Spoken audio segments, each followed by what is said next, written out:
Ազգային ժողովի մեծարգո նախագահ, հարգելի փոխխոսնակ, քննարկում ենք Վահագն Ալեքսանյանի ընտրության հարցը ազգային ժողովի փոխնախագահի պաշտոնում, ուզում եմ այնպես ինչպես պարոն Ռուբինյանի դեպքում ասել, որ պարոն Ալեքսանյանն էլ իր քաղաքական կարիերայի ընթացքում ուղեկցել եմ մի բան էլ ավել, երբ դասավանդել եմ նրան Երևանի պետական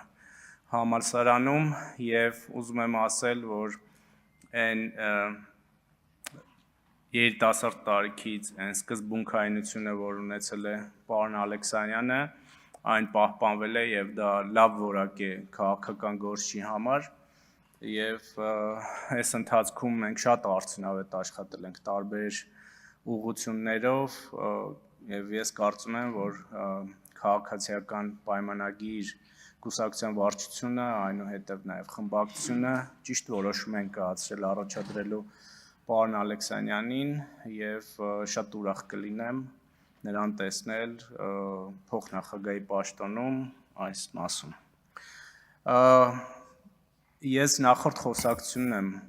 ուզում շարունակել, որովհետև եթե մենք առաջիկա տարիների համար 9-րդ գումարման ազգային ժողովի հետ կապված պայմանավորվածություններ ձեռք չբերենք, մենք էլի հետ ենք գնալու 5 կոտրած տաշտակի առաջ, անցած օրերի մեր քննարկումները գնահատում եմ որպես դրական, բայց որոշակի մտահոգիչ բաներ կար, դրվագներ կար, որոնց կուզեի անդրադառնալ և այս ելույթը իրականում չէր ունենա այս մասով, եթե չլիներ պարոն Գեղամ Մանուկյանի ելույթը և որքան էլ որ տարօրինակ է պարոն Մամիկոն Ասլանյանի ելույթը,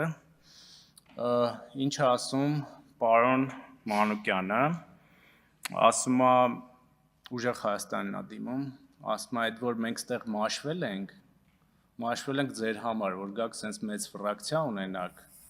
նախորդ ընդդիմադիր ֆրակցիաների գումարից պատգամավորական մանդատների մի բան էլ ավել, բայց այդ մենք հենց այնպես չենք մաշվել, էլի, այս իշխող խմբակցության հետ տենց կոնստրուկտիվ խաղեր մի խաղացեք, արեք այն, ինչ որ մենք ենք նախկինում արել։ Հիմա ես ուզում եմ այս արձանագրենք, որպեսզի հետո այլ հարցեր չլինի և նորից ընդդիմադիր խմբակցություններ են, այդ թվում նաև Հայաստան դաշինքին կոչ անել չկրկնել նախորդ գումարման սխալները, որովհետև օբյեկտիվորեն իշխանությունը ունի բազմաթիվ օրինական հնարավորություններ իր դիրքերը ամրապնդելու և ինչպես նախորդ անգամ ասեցի, ամենալավ միջոցը ընդդիմության համար գալ իշխանության, դա այն է, որ ներկայացնի գաղափարներ, ստեղծի հանրային դիսկուրս, իշխանությունը կկատարի դա լավ է, ընդդիմությունը կասի դա իմ արածն է, չի կատարիլ իշխանությունը, տենց դուխով կգնա 5 տարի հետո, հանրությանը կասեք, որ այ այսքան լավ բաներ ենք առաջարկել և դուք ուզում եք, որ դա լինի, բայց այս իշխանությունը դա չի արել և հետևաբար ինձ ընտրեք և դա այդպես է աշխատում ամբողջ աշխարհում և մյուս դրվագը իհարկե վերաբերում է պարոն Մամիկոն Ասլանյանի ելույթի վերջին մասին, երբ որ ասեց, որ դուք ամեն ինչ անելու եք, որ մնաք իշխանության, մենք ամեն ինչ անել ենք, որպեսզի ձեզ հեռացնենք, եթե այս տրամաբանությամբ գնանք, էլի սա հակամարտություն է և հակասում է այն, ինչ որ ես ձեզ ասեցի, դուք մեզ հեռացնելու համար ստեղ չպետք է աշխատեք, դուք պետք է աշխատեք ի բարօրություն մեր մեկ քաղաքացու 3 միլիոնից, պարոն Ղազարյան չընդհատեք, այդ մեկ քաղաքացու, երբ որ դուք այդ մեկ քաղաքացուն պայմանական ձեզանով անեք ձեր լավ գաղափարներով, իշխանությունը դա բանաձև է, ինքը կհեռանա շատ հանգիստ այդ ժողովրդի պահանջով և այլն։ Մենք էլ որպես իշխանություն աշխատում ենք այն ուղղությամբ, որ քաղաքացին մնա իշխանության կողմեն մեծամասնությունը որ տվել է, եւ հաջորդ ընտրություններին նորից վերընտրվի։ Բայց ինչ ենք մենք ունենում այս ընթացքում։ Ես անկեղծ ձեզ պետք է ասեմ, ես լսել եմ վերջին 4 օրերի բոլոր ելույթները։ Դուք տեսել եք, որ այստեղ նստած հատ լսում եմ ձեր բոլոր ելույթները եւ անկեղծորեն պետք է ասեմ, որ բավականին շատ կետեր եմ գրել ինձ մոտ, որոնք պատրաստվում եմ իմ գործընկերների հետ քննարկել, որոնց մեջ նաև որպես մեղադրանքներ տեսել եմ որոշակի խնդրեմ, որ կարող է դրա տակ ճշմարտություն կա, տեսել եմ որոշ առաջարկներ, որ կարող ենք իրականացնել եւ դրանից մեր հանրությանը ավելի լավ լինի։ Եվ ես կարծում եմ, որ սա պետքա լինի իշխանություն, ընդդիմություն, գործակցության, համագործակցության այդ հնարավորությունը։ Այդ բոլորը քաղել եմ ձեր ելույթներից, բայց նաև ձեր ելույթներում այնպիսի բաներ կան, որ կարծում եմ մեզանից ժամանակ եւ ռեսուրս է տանում։ Ավելի քիչ ժամանակ ստեղ կնստենք, բայց ավելի արդյունավետ կաշխատենք։ Ասենք, չգիտեմ, Տիկին Մաթևոսյանը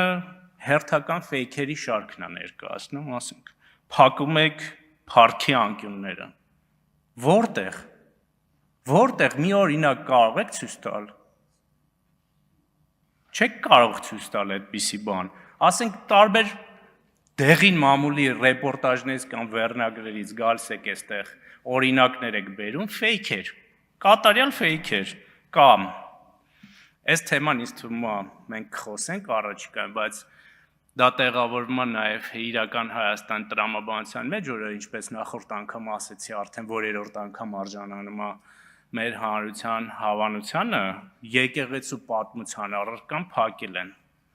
Այո, որովհետև եկեղեցին առանձին չի պետությունից։ Եվ եկեղեցու